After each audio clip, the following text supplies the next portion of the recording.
Details చూస్తే breaking news చూస్తున్నాం. పెద్దపల్లి జిల్లా రాఘవపూర్ సమీపంలో గూడ్స్ రైలు ఒకటి పట్టాలు తప్పింది. గూడ్స్ రైలు పట్టాలు తప్పడంతో రైలు రాకపోకలు పూర్తిగా తీవ్ర అంతరాయం ఏర్పడింది. నిన్న ఇటు ఫజియాబాద్ నుంచి కాజీపేట వైపుగా ఐరన్ కాయిల్స్ తీసుకువెళ్తున్న గూడ్స్ రైలు పెద్దపల్లి జిల్లా రాఘవపూర్ కన్నాల మధ్యలో పట్టాలు తప్పింది. దీంతో 6 బోగీలు ట్రాక్ పై చెల్లాచెదురుగా పడిపోయాయి. దీంతో ఢిల్లీ చెన్నై ప్రధాన రైలు మార్గంలో రైలు రాకపోకలు అంతరాయం ఏర్పడుతోంది. సూపర్ ఫాస్ట్ ఎక్స్ప్రెస్ రైలుతో పాటు ప్యాసింజర్ రైలు ఎక్కడికక్కడ నిలిచిపోయాయి. సమాచారం అందుకున్న రైల్వే సిబ్బంది సంఘటనా స్థలానికి చేరుకున్నారు. గూడ్స్ రైలు బోగీలు పట్టాలపై పడిపోవడం వల్ల వాటిని తొలగించేందుకు సమయం పడుతుందని చెబుతున్నారు అధికారులు. ఎక్కడికక్కడ రైలు నిలిచిపోవడం వల్ల ప్రయాణికులు నానా ఇబ్బందులు పడుతున్నారు.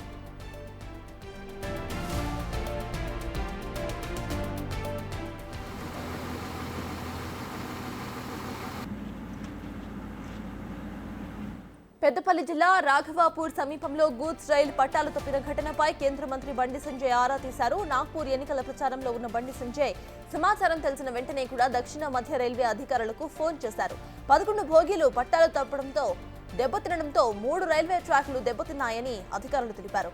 ఇక పెద్దపల్లి రామగుండం వైపుగా వెళ్లే రాకపోకలు పూర్తిగా అంతరాయం ఏర్పడిందని అన్నారు. తక్షణమే రైల్వే ట్రాక్ ను పునరుద్ధరించాలని కేంద్ర మంత్రి కోరారు. పెద్దపల్లి రామగుండం మార్గంలోని ప్రయాణికులకు ఇబ్బందులు తలెత్తకుండా చూడాలని సూచించారు. రైల్వే ట్రాక్ పునరుద్ధరించేందుకు అధికారులు అన్ని చర్యలు తీసుకుంటున్నారు.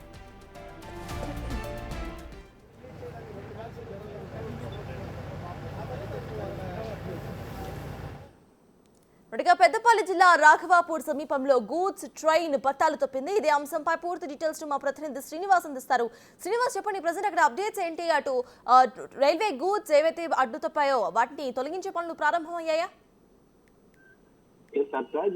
నిన్న రాత్రి సమయం లోపల పెద్దపల్లి జిల్లా రాఘవాపూర్ వద్ద గజియాబాద్ నుంచి కాజీపేట వైపుకు వెళ్తున్నటువంటి ఐరన్ కాయిల్స్ తీసుకెళ్తున్నటువంటి గూడ్స్ రైలు పట్టాలు తప్పినటువంటి పరిస్థితి. మొత్తం 6 బోగీలు కూడా పట్టాలు తప్పినట్టుగా మనకు సమాచారం ఉన్నది. ఇప్పుడు రాత్రి సమయం నుంచి కూడా వేగంగా మరమ్మతులు చేస్తున్నటువంటి పరిస్థితి కనబడుతుంది. ముఖ్యంగా ఇటు చెన్నై ఢిల్లీ వెళ్లేటువంటి ప్రధాన రహదారి కావడంతో ఇటు ట్రైన్ల రాకపోకలు ఎక్కువగా ఉంటాయి. ఈ నేపథ్యం లోపల గూడ్స్ రైలు పట్టాలు తప్పడంతో అయితే ఎక్కడెక్కడ ట్రైన్స్ నిలిచిపోయినటువంటి పరిస్థితి కనబడుతుంది. మొత్తానికైతే నేను రాత్రి నుంచి కూడా రైల్వే అధికారులు ఇక్కడికి చేరుకొని వెంటనే పనులు పునరుద్ధరించేటువంటి పనులు అయితే వేగంగా చేసినటువంటి పరిస్థితి కనబడుతుంది. దీనిపైన కేంద్ర మంత్రి బండి సంజయ్ కూడా ఈ ఘటనపై ఆరా తీయడం కూడా జరిగింది. అయితే ముఖ్యంగా 6 బోగీలు పట్టాలు తప్పడంతో అయితే దాదాపుగా సౌత్ సెంట్రల్ అధికారులు అయితే పెద్ద ఎత్తున కూడా ఇక్కడికి చేరుకొని మరమ్మతులను వేగం చేసినటువంటి పరిస్థితి కనబడుతుంది. దాదాపుగా ఈ రోజు మధ్యాహ్నం వరకు కూడా క్లియర్ అయ్యేటువంటి అవకాశం ఉన్నది. ముఖ్యంగా ఉదయం సమయం లోపల నడిచేటువంటి సూపర్ ఫాస్ట్ ఎక్స్ప్రెస్లు ఎక్కడెక్కడ నిలిపేసినటువంటి పరిస్థితి కనబడుతుంది. ముఖ్యంగా ఇటు రామగుండం వద్ద, మంచిర్యాల వద్ద, తర్వాత జమ్మికుంట, వరంగల్ ఈ ప్రధాన రహదారుల నుంచి వెళ్ళేటువంటి ట్రైన్లను ఎక్కడెక్కడ నిలిచివేపి మెల్లగా నడుపుతున్నటువంటి పరిస్థితి కనబడుతుంది. దాదాపుగా పునరుద్ధరణ చేయడానికి మరో 4 గంటలు పట్టేటువంటి అవకాశం ఉన్నట్టుగా అయితే తెలుస్తుంది సర్ప్రైజ్ మనకు. అయితే శ్రీనివాస్, ఈ పట్టాలు తప్పడానికి కారణాలు ఏంటి? దాని గురించి అక్కడ అధికారులు ఏమైనా చెప్తున్నారా?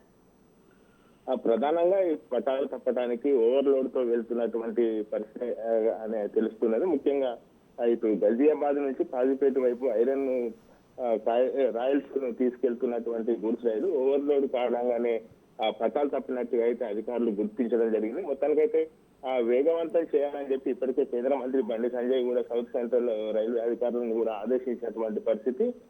ఈ నేపథ్యం లోపల ముఖ్యంగా ఇటు ఉదయం సమయం లోపల ప్యాసింజర్లు సూపర్ ఫాస్ట్ ఎక్స్ప్రెస్లు ఎక్కువగా ఉండడంతో ఇటు ప్రయాణికులు కూడా ఇటు రామగుండం, తర్వాత మంచిర్యాలు, వరంగల్ స్టేషన్ వద్ద అయితే ఇబ్బందులు పడుతున్నటువంటి పరిస్థితి కనబడుతుంది. ముఖ్యంగా ఇది ప్రధాన రహదారి కావడంతో అయితే పనులు వేగవంతం చేసి ఎంత తొందరగా వీలైతే అంత తొందరగా ఇటు రైళ్లను పునరుద్ధరించాలని చెప్పి అయితే కోరుతున్నటువంటి పరిస్థితి కనబడుతుంది సార్ మనకు.